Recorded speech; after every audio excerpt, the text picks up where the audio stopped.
One of the real challenges of diabetes education today is that it's largely curriculum-based. And interestingly, the two organizations in the U.S. that recognize programs for their competency in diabetes education, they have now written a paper that says that we really need to be focused on self-care. The problem is that healthcare providers aren't trained in facilitating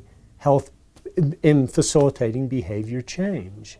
And so this paper makes a great deal of sense on paper, and it works well if and only if people are able to use ways of being with and for people that really help people to achieve healthier outcomes through self-care longitudinally between healthcare visits.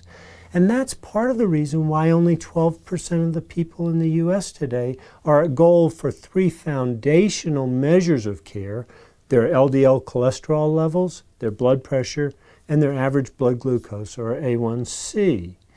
One of the big issues here is that when people develop diabetes, they hear all of these statistics about the bad outcomes in diabetes, and there are enormous bad outcomes.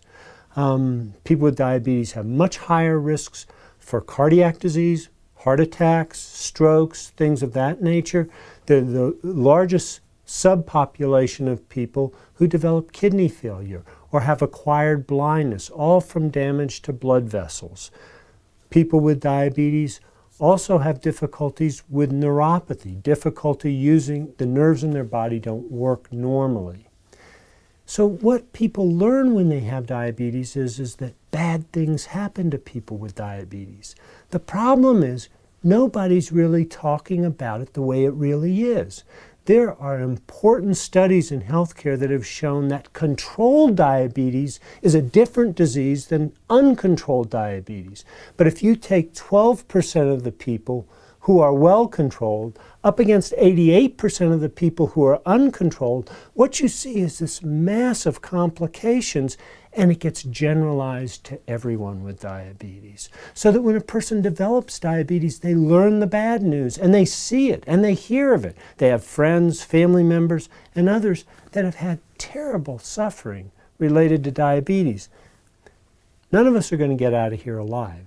That's the way life is, and all of us are going to develop health problems. But there are approaches in chronic illnesses that can help people remain healthier and enjoy life more and have better quality of lives. And I think much of that hinges in part on healthcare delivery, the way clinicians provide specific modalities of care, but more importantly on how those modalities of care are adopted into mine or yours or someone else's self-care program and their way of living in a positive, healthy way. And motivational interviewing gets you there. It does.